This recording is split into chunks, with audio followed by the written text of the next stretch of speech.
Record high पर high बनाते हुए बाजार 2023 में और 2023 के समापन का है समय और स्वागत की है तैयारी साल 2024 की। बड़ा सवाल ये कि क्या बाजार में इसी तरह रिकॉर्ड बनने का जो सिलसिला इस साल हमने देखा, आने वाले साल में भी क्या ये जारी रहेगा? क्या बाजार की चाल मजबूत रहेगी? पॉजिटिव और बुलिश रहने का वक्त है या फिर होना है सावधान? बाजार को बहुत सी सारी चीज़ों की गारंटी मिलती दिख रही, लेकिन क्या तेज़ी की गारंटी 2024 के लिए भी है? ये आप सब जानना चाहते हैं। इन सारे सवाल के जवाब देने के लिए हमारे साथ एक बेहद ख़ास मेहमान है जो दुनिया में एक ऐसी जगह पर बैठते हैं जहाँ से उनकी नज़र पूरी दुनिया पर रहती है, जी हाँ, बीचों बीच, और जहाँ पर वो अमेरिका, यूरोप से लेकर एशिया और भारतीय बाज़ारों पर गहरी पकड़ और गहरी नज़र रखते हैं। जी हाँ, मैं आपकी मुलाकात करवाने जा रहा हूँ हेलिस कैपिटल के फाउंडर समीर अरोड़ा साहब से। हमारे साथ जुड़ रहे हैं सीधा सिंगापुर से इस वक्त कार्यक्रम में। समीर सर, बहुत बहुत स्वागत है आपका, धन्यवाद हमें समय देने के लिए। और पीछे एकदम आप क्रिसमस मूड में नज़र आ रहे हैं, जिस तरह से लाल कलर्स और कुछ कुछ ऐसी मैं पेंटिंग्स वगैरह देख पा रहा हूँ।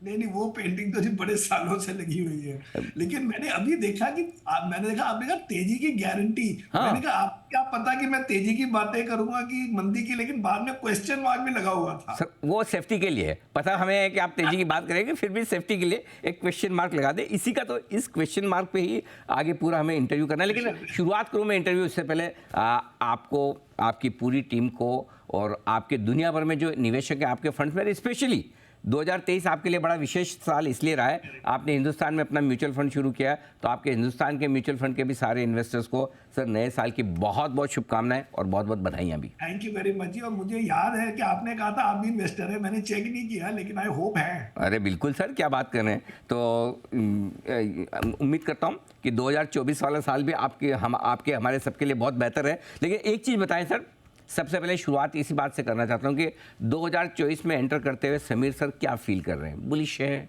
बेरिश है, कॉशियस हैं या नर्वस हैं? नहीं, बुलिश है, लेकिन पहले एक दो महीने के लिए नर्वस भी है। ओके। उसका क्या है कि बुलिश मैं इसलिए हूं क्योंकि मुझे ये समझ आ गई है बड़े सालों से कि मार्केट्स में ओवर टाइम आपके बड़े अच्छे रिटर्न बनते हैं। अगर किसी एक साल में ज्यादा बन जाए तो अगले साल में कम हो जाते हैं, वो नॉर्मलाइज हो जाता है। लेकिन ओवरऑल मार्केट्स में बुलिश होना आसान काम है। उसमें कोई ज्यादा लॉजिक, बहुत बड़ी डीप नहीं चाहिए। उसमें आप 100 साल का डेटा देखें या इंडिया का डेटा देखें या जो हो रहा है या अर्निंग्स ग्रोथ, वो घूम फिर के आपको 13-15% रुपी रिटर्न मिल जाते हैं। मुझे खाली एक बात पे नर्वसनेस हो रही है कि जब भी हम बहुत ज्यादा बुलिश ईयर एंड में जाते हैं अगले साल के लिए, वो जनवरी फरवरी में कभी कभी कई बार हमें हिला देती है मार्केट। और इस बार एक पॉइंट ऑफ नर्वसनेस ये है कि मुझे लगता है कि ये जो कंज्यूमर टाइप कंपनीज हैं और आईटी टाइप कंपनीज हैं, इनके रिजल्ट खराब रहेंगे। और मुझे लगता है बहुत ज्यादा जोश में सब लोगों ने सब चीजें खरीदी। बुलिश है लॉन्ग टर्म के लिए, पूरे साल भर के लिए, नर्वस है शुरुआत के 2-3 महीनों के लिए। क्योंकि और शुरू में क्या होता है, नया साल शुरू हो जाए ठीक ना, तो हाँ फंड मैनेजर पूरे साल एंजॉय करता है। और हाँ, पहले एक दो महीने में अगर थोड़ा ढीला है। नेगेटिव में, चाहे एब्सोल्यूट में हो रिलेटिव में हो, उसको भी 6 महीने तो उसको रिकवर करने में लग जाते हैं, जिससे मूड आदमी का उतना खुश नहीं होता जितना आज है। ठीक बात लेकिन है। क्या है, हमारी लाइफ की प्रॉब्लम है। 31 दिसंबर को यह साल तो गया, हाँ अगले दिन बोलेंगे जी इस साल की क्या परफॉर्मेंस है आपकी, हम कहेंगे जब मैं लास्ट ईयर बड़ा अच्छा किया था, कहेंगे वो तो हो गया। बिल्कुल ठीक बात है। पिछले साल, पिछले मैच में आपने सेंचुरी बनाई, उससे फ़ायदा नहीं है। अब इस मैच में आपको ज़ीरो से शुरुआत करनी है, मामला वैसे ही है। अच्छा सर, तो अब ये चीज़ बताइए कि आप कह भी रहे कि शुरुआत में अगर अच्छी मजबूत शुरुआत हो जाए तो थोड़ा आसान हो जाता है। आप इस साल की शुरुआत में अपने पोर्टफोलियो की बैलेंसिंग कैसे करके रखे हैं? कितने लॉन्ग कितने शॉर्ट पर आप जा रहे हैं? क्या कुछ आपने लॉन्ग थोड़े कम किए हैं क्या? मैंने जी लॉन्ग शॉर्ट, मेरा ना ग्रॉस बहुत बढ़ गया था, मतलब कि मैं लॉन्ग भी बहुत था, शॉर्ट भी बहुत था। हम्म मैंने दोनों कम कर दिए हैं to start from sort of restart. हम्म तो अब मेरा नेट तो कम नहीं है, मेरा नेट होगा कोई 73% के करीब, जो कि इस साल जोश में आगे बीच में 78-80 भी चला गया था। और उससे पहले मैं लास्ट टाइम इतना मेरा हाई नेट खाली 2014 में रहा था। उसके बाद मेरा नेट 60s to 70s में रहा जब मार्केट ठीक थी। बट अगर आप मेरा पूरी लाइफ का 18 ईयर का देखेंगे तो वो 62% नेट है। ओके। लेकिन इस साल में 62 से कम होने का एक भी दिन नहीं किया। हम्म। सो अभी अपनी तरफ से मैंने थोड़ा लॉन्ग और शॉर्ट दोनों को कम किया है, बल्कि 5-6%। मैं खाली इस बात पे होप कर रहा हूँ कि मुझे जो लगता है कि रिजल्ट्स खराब होंगे, उसमें हम ह्यूजली अंडरवेट हैं, लेकिन अगर मार्केट थोड़ी खराब हो तो सब कुछ गिर जाता है। पर्टिकुलरली अगर इतने जोश से लोग मार्केट में आए, जिससे अभी लग रहा है थोड़ा सा है। बात है तो थोड़ा सा कोशिश इन अ सेंस कि पोजीशन मंदी के हिसाब से नहीं, लॉन्ग और शॉर्ट दोनों कम रखने का इरादा है। सर अब शुरुआत पहले ग्लोबल मार्केट से करता हूँ। पूरे साल भर के लिहाज से अमेरिकी बाजारों पर क्या व्यू है? क्या आपको लगता है कि बढ़िया तेजी बन सकती है? रेट कट की जो उम्मीदें हैं और सामने इलेक्शन ईयर है, इन सबको देखते हुए ग्लोबल मार्केट्स पर पहले आप अपना व्यू बताएं सर। बड़ी मुझे नहीं लगता कि बड़ी तेजी बनेगी, क्योंकि इस साल बड़ी तेजी हो चुकी है। 30% रिटर्न रहा है S&P वगैरह का। हमारा फंड भी 30 कुछ 1% अप है इस साल।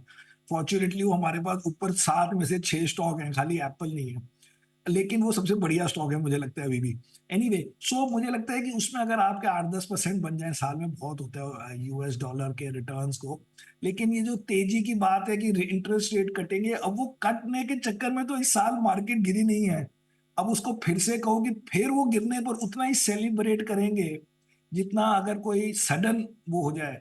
तो मुझे लगता है कि एज लॉन्ग एज हमारे जाते नहीं है पैसे और 6-8% 10% बन जाए, बहुत है वहां के लिए सर ये डॉलर में। अमेरिका में भी हाल ऐसा ही है क्या हमारे जैसा कि पैसा बहुत है लोगों के पास में, घटता ही नहीं है अमेरिका का मार्केट? न रेसेशन के डर से घटता है, न महंगाई से घटता है, न ऊंची ब्याज दरों से घटता है, किसी नाम से नीचे नहीं आता। अब क्या हो गया, यही सारी स्टोरी है कि हर बार अगर हम सोचे कि अब इट इज डिफरेंट, क्योंकि इस बार ये हुआ था, इस बार ना कोविड की सेविंग्स थी, इस बार लोगों को गवर्नमेंट ने पैसे दिए थे, इसलिए अभी कभी चेंज ही नहीं होगा। उसी में सरप्राइज होता है, उसी में आदमी फंसता है। तो अगर आप नॉर्मल देखें कि इस साल की अर्निंग्स ग्रोथ तो कोई खास नहीं है, लेकिन मार्केट बढ़ गई है 30%, तो यू हैव टू बिलीव कि इसका एक रीजन ये हो सकता है कि लोग अगले साल के जो इंटरेस्ट रेट कट वगैरह होंगे उसको काफी सारा आपने डिस्काउंट कर दिया है। हम्म। दूसरा, आप ये भी कह सकते हैं कि जब मार्केट न्यूज आती है तब आदमी कहता है चलो जी टेक प्रॉफिट। इसलिए मैं कह रहा हूँ उसमें ऑब्वियसली 30% तो इस साल में नहीं सोचा था हमने जिंदगी में कि इस साल में हमारे 30% बनेंगे US में। तो उसको नॉर्मल ग्रोथ के हिसाब से जाए, 8-10% की उनकी ग्रोथ होती है, उस रेंज में ही बन सकती है, प्लस माइनस। मेरा बात ख्याल है कोई बहुत एक्स्ट्रा नहीं बनेगी, ठीक है क्योंकि सर। काफी बढ़ चुकी है। सर आपका फेवरेट बैंक्स हैं, स्पेशली प्राइवेट बैंक्स, और इस बार हमारे यहाँ भारत में भी ब्याज दरें घटने का सिलसिला शुरू तो हो गई, जब भी हो तो क्या हमारी इंटरेस्ट रेट्स को लेकर क्या व्यू है, और उस लिहाज से बैंक्स, रेट सेंसिटिव स्टॉक्स, क्या लगता है आपको इस साल कैसे रहेंगे? तो मुझे लगता है कि वर्ल्ड वाइड नंबर 1 स्टॉक मेरा वही वाला स्टॉक है जो आपको मैं नाम नहीं बोल रहा, वो तो जी। मेरे को लगता है ग्लोबल से भी बेटर है। ओके। क्योंकि सिंपल लॉजिक ये है कि जो कंपनी बोले कि मेरे रिजल्ट्स अच्छे हैं हम्म। या आगे के लिए ऑप्टिमिस्टिक हूं, हम्म। और साथ स्टॉक ना चले, वो बेटर है देन कंपनी से जैसे IT टाइप्स कि जी हमें पता नहीं है, हम एम्प्लॉइज को हायर नहीं कर रहे हैं, हम जो कैंपस में जाके नए रिक्रूट नहीं कर रहे हैं, जिनको हमने हायर किया है उनको हम कॉन्ट्रैक्ट नहीं दे रहे हैं, हमें आगे का पता नहीं है, 6 महीने का पता नहीं है, और स्टॉक है आप 30% जो IT में हुआ है। जो जो बाकी लोग हैं कंज्यूमर वाले, वो भी आधे लोग कहते हैं कि स्लो डाउन है, लोअर सेगमेंट ऑफ सोसाइटी में लोग पैसे नहीं खर्च रहे हैं, रिच लोग पैसे खर्च रहे हैं, उनके स्टॉक भी अप है। ये बेचारे फाइनेंशियल वाले हैं जो कह रहे हैं जी हम 15-20% ग्रो करेंगे, उनके 2 साल से स्टॉक नहीं चले हैं। और फ्लोज अगर फॉरेनर के आए बिग पिक्चर के बेसिस पर, जैसे इस महीने में भी हुआ, सबसे ज्यादा पैसे फाइनेंशियल सेक्टर में जाएंगे, नॉट बिकॉज वो ज्यादा बुलिश है कि कम बुलिश है फाइनेंशियल पे, बट बिकॉज उसका इंडेक्स वेट बड़ा हाई है।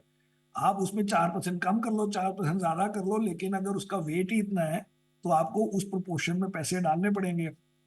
And it is easiest to justify कि जी हम महंगे पे नहीं आ रहे हैं, हम हाई पे नहीं आ रहे हैं, हम 1-2 साल कंसोलिडेशन के बाद आ रहे हैं। Therefore I think easiest trade is to buy Indian private sector banks Indian private sector banks and हमेशा स्टेट से, Bank of India and State Bank of India. And SBI, बिल्कुल PSU में SBI है ही, और बाकी प्राइवेट बैंक्स पर लगातार बार बार Sameer sir bullish रहे हैं और इतने सालों में अच्छी खासी वेल्थ बनाई भी है।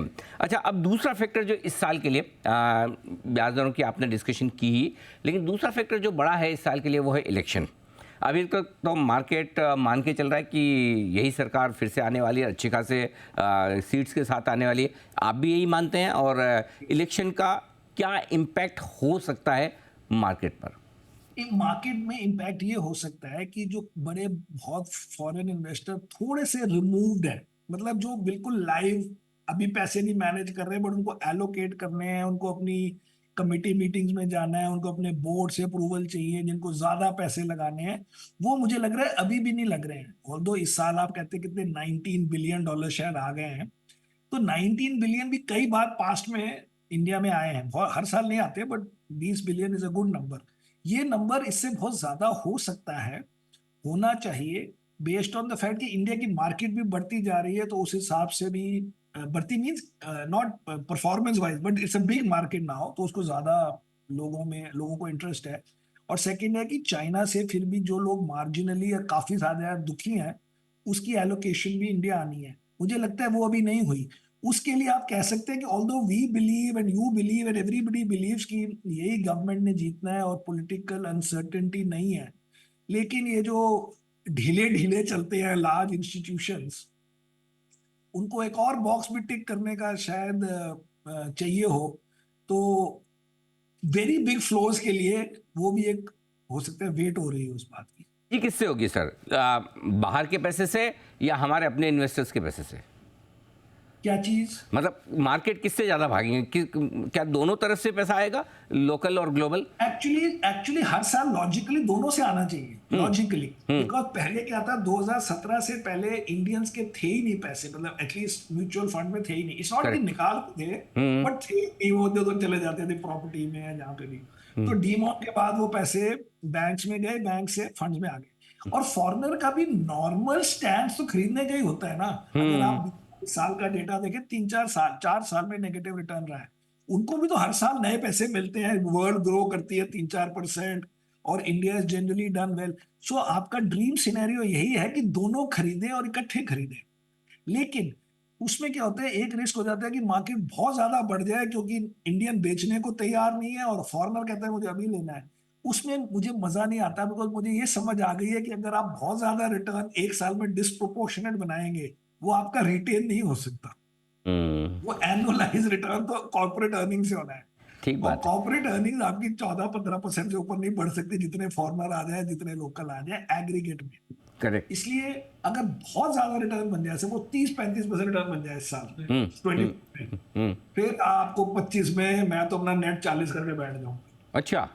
तो क्योंकि मुझे ये लगता है कि साल भर साल ये चीजें नहीं चलती, और ना हमें उस बेसिस पे इन्वेस्ट करना है, हमें इस बेसिस पे इन्वेस्ट करना है कि आपको बाकी चीजों से ज्यादा पैसे मिलेंगे, आपको डेट से, आपको गोल्ड से, आपको प्रॉपर्टी से, इट इज मोर लिक्विड, इसमें आप छोटे अमाउंट भी डाल सकते हैं, और इन एब्सोल्यूट वो रिटर्न 15 रुपीज में 15-16-14% होना एनुअलाइज, लेकिन वो हर साल में ये रिटर्न नहीं होगा, किसी साल में 25 होगा, फिर 10 होगा, लेकिन अगर 1-2 साल वो बहुत ज्यादा हो जाए, जैसे कि 5-6-7 में हुआ था, फिर आपको फिर वापस जाते हैं आपके साल घूम फिर के, तो ये रिटर्न बनना है। आप कोई पीरियड ले लो, आप लास्ट 5 साल देख लो, लास्ट 10 साल देख लो, लास्ट 15, लास्ट 20, लास्ट 25, घूम फिर के index return will be 13 to 14 to 15%। Okay पर पर अच्छा सर, मैं आपको एक हाइपोथेटिकल सिचुएशन देता हूँ, ठीक है?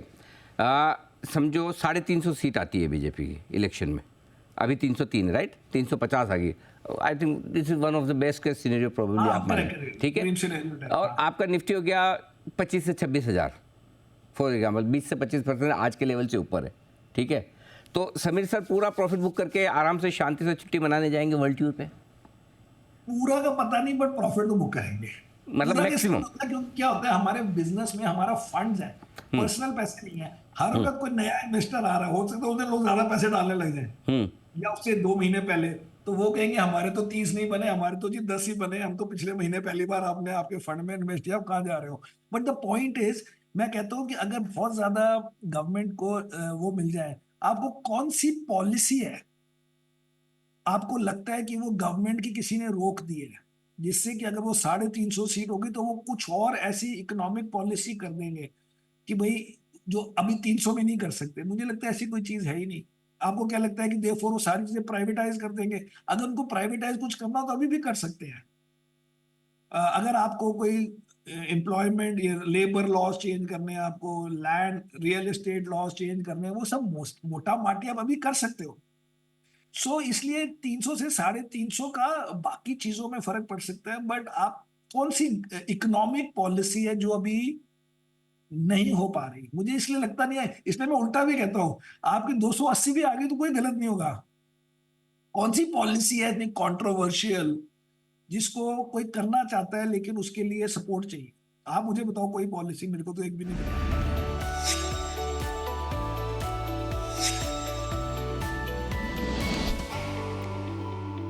2024 में सबसे बड़ी रिस्क क्या हो सकती है मार्केट लिए, खतरा क्या है? सबसे बड़ा पता नहीं, लेकिन मुझे एक खतरा ये लग रहा है रोज देखकर कि मुझे लगता है जनवरी में रिजल्ट बड़े गंदे आने वाले हैं कॉर्पोरेट काफी रिस्क। सेक्टर्स के। हम्म। पर्टिकुलरली मुझे लगता नहीं है कि ये जो फेस्टिव सीजन गया है ये बहुत अच्छा गया, मुझे नहीं लगता। ये मुझे लगता है खाली ये ट्रैवल ओरिएंटेड चीजों में या एक्सपीरियंस ओरिएंटेड चीजों में लोग पैसे खर्च रहे हैं, लेकिन जो आपके पाइपें खरीद रहे हैं, टाइल खरीद रहे हैं, कंज्यूमर ड्यूरेबल खरीद रहे हैं, ये सब चीजें मुझे नहीं लगता कि कुछ बहुत सॉलिड चल रहा है बेस्ड ऑन ये जो भी डीलर टाइप मीटिंग्स होती हैं। मुझे नहीं लगता कि बड़ा कोई बढ़िया सीजन चल रहा है। और मुझे लगता है कि आईटी में भी सबसे बड़ी डिसअपॉइंटमेंट की पॉसिबिलिटी, आप एक सिंपल एक लाइन का टेस्ट कीजिए जी, आप कीजिए। आप 2019 मार्च के फाइनेंशियल रिजल्ट देखो सारी आईटी कंपनीज के, ठीक है, प्री कोविड था। और 2024 मार्च, मतलब 5 साल हो गए, उसमें कोविड के रिलेटेड लोग कहे कि डिजिटलाइजेशन बढ़ गई, लोगों ने घर बैठ के टेक्नोलॉजी को यूज किया, ये किया वो किया। अब आप उन 5 साल की अर्निंग्स ग्रोथ देख लीजिए अपनी सारी इंडियन मिड कैप कंपनीज की। इन सब की ग्रोथ 5 साल में क्यूमुलेटिव 80%, एक की तो मैंने भी देखा 60% क्यूमुलेटिव, और 110%, मतलब डबल हो गई अर्निंग्स। और उन स्टॉक प्राइसेस को देखिए 2019 मार्च से आज तक 3 टाइम, 4 टाइम, 5 टाइम, किस बात के लिए? आपकी अर्निंग ग्रोथ हुई है 60-80%, आपका स्टॉक प्राइस हो गया 4 टाइम, तो किस बात डिस्प्रोपोर्शनेटली। के लिए? अगले साल ग्रोथ आ जाएगी। अब 5 साल में ग्रोथ है, उससे ज्यादा थोड़ा आ रही थी। ठीक बात है, तो ये बार नतीजे कंपनियों के गौर जनवरी से। में रिजल्ट्स का इशू है। हम्म। एंड सेकेंडली क्या होता है कि जनवरी में जनरली, मैंने 1-2 बार हुआ है अभी मेरे 18 सालों में, कि हम बड़े जोश में आते हैं हम्म। और फिर बड़ी मार पड़ती है जनवरी में। लेकिन इस बार बजट नहीं है ना सर, वोट ऑन अकाउंट ही हाँ है। हाँ, चलो वो हो सकती है एक हाँ बात की, हाँ वो इवेंट नहीं है, हाँ, इसलिए थोड़ा रिजल्ट। मतलब हल्का सा वो रिलीफ कह सकते हैं, बट एनीवे। अच्छा सर, 2023 तो निकल गया, अब मैं कुछ थोड़े आपसे पर्सनल सवाल भी पूछूंगा। 2023 में कोई ऐसी पेंडिंग चीज़ रह गई समीर सर को करनी थी कि अरे ये मेरा अनफिनिश्ड एजेंडा है? आपके साथ ज्यादा टाइम नहीं बिताया अरे मैंने। वाह, तो मतलब मैं उम्मीद करूँ 2024 मेरे लिए बेहतर होगा। मैंने ऐसे, क्योंकि क्या है, हम खुश मिजाज लोग हैं, हम बिल्कुल। कहते हैं, जो हो गया बहुत अच्छा है, उसी को अपना समझ लिया, वाह, क्या जो बात। नहीं हुआ उसको भुलाते चले गए, नहीं, क्या सी हो लेकिन जाए। लेकिन सर मुझे गम नहीं है इस बात का, आपको लगा, लेकिन मुझे इस बात की खुशी है। मेरे ख्याल से अब तक सबसे ज़्यादा समय हमने इसी साल बिताया है, 2000 वो में, तो है, वो तो है ना? है, लेकिन जब बिताने के बाद लगा कि थोड़ा और बिताना चाहिए। बिल्कुल। अच्छा, एक कोई चीज़ जो आप 2024 में करना चाहेंगे कि हाँ ये काम मुझे करना है, 2024 के लिए मैंने छोड़ के रखा है, ये मैं करूँगा? ये जी, मैं ऐसी बातें सोचता नहीं हूँ, क्योंकि मैं, अगर, पता नहीं, अब कोई बोले मैं ये करूंगा घर में ही करूंगा, नहीं, मैं तो रोज वही काम करता हूँ हाँ। जो दिल से मुझे अच्छा लग रहा है और बढ़िया है। तो अब ऐसे मैंने कुछ सोचा नहीं है, तो अब आपने मुझे सरप्राइज क्वेश्चन पूछ लिया, मुझे नहीं पता जी, मैं बढ़िया चल रहा है मेरा, सब ठीक है। ना ना, बढ़िया चल रहा है, बढ़िया चलेगा भी। अच्छा सर, वो आप रिजोल्यूशन लेते हैं ऐसे नए साल पे के? मैं नहीं लेते? बाय द वे, मैं आपको ये बता दूं, जी। लोग सबसे ज्यादा रेजोल्यूशन क्या लेते हैं? अब पतला सबसे होने का, ज्यादा मैं ये रेजोल्यूशन वर्कआउट लेते हैं करूंगा, ये करूंगा 3 दिन कि के मैं लिए, 2 दिन के एक्सरसाइज लिए। करूंगा, हाँ हाँ, कि मैं 2 दिन। एक्सरसाइज करूंगा। हाँ हाँ। तो आजकल तो मैंने वैसे ही शुरू कर दिया। आज सुबह मैं ऑलरेडी 10,000 स्टेप्स भी कर चुका हूँ, जिम भी जा चुका हूँ, कल भी किया था क्रिसमस डे, अरे इसलिए वाह। वो तो नॉर्मल हो गया है अब आजकल। अरे सर बहुत बढ़िया, तो ये तो आपको 2024 आपके लिए सेहत के और लिहाज एक से। और लोग करते हैं कि हम डिजर्ट नहीं खाएंगे, वो भी मैंने रोक दिया अप्रैल से, अच्छा तो इसलिए अब तो बड़ा शरीफ से लड़का बन गया हूँ। सर, ये ऐसे सब मोह माया से ऊपर उठ रहे, क्या चक्कर क्या है? फंड वंड सब लॉन्च कर दिया सब कुछ, मतलब क्या हो क्या रहा है समीर सर के साथ? क्योंकि हम लोग कहते हैं कि फंड लॉन्च किया है, कितने साल तक आप हो गए, मैं कहा अच्छा वो देखना पड़ेगा, मेहनत करनी पड़ेगी। नहीं नहीं सर, बिल्कुल 100 साल पर भी आप और हम साथ में शो करेंगे, बिल्कुल। अच्छा सर, मैं आपका वो ट्वीट भी देख रहा था वीकेंड पे, बहुत सारी आपने किताबें इकट्ठी करके रखी, पढ़नी है? हाँ जी, हाँ जी। तो वो ये मैं तो ऑफिस में एक लाया हूँ पढ़ने के लिए, दोपहर को पढ़ूंगा। तो तो क्या है कि बिकॉज व्हेन आई ट्रैवल, और मैं अभी भी मेरा हर जगह, मैं लंदन गया था, वहां पे भी बुक स्टोर में सबसे पहले गया था। तो अब उस वक्त ये नहीं मुझे लगता कि मुझे तो अमेजोन में लेनी चाहिए क्योंकि हम्म वहां 30% सस्ती मिलेगी, जो नॉर्मली तो मैं अमेजोन से लेता हूँ। हम्म। लेकिन बुक स्टोर जा रहे हो तो फिर आप बुक स्टोर से ही लोगे। सो बिल्कुल। इसलिए वो ये सब मेरी बुक्स हो गई है इकट्ठी, अब हल्के हल्के खत्म करूंगा 2-3 महीने में।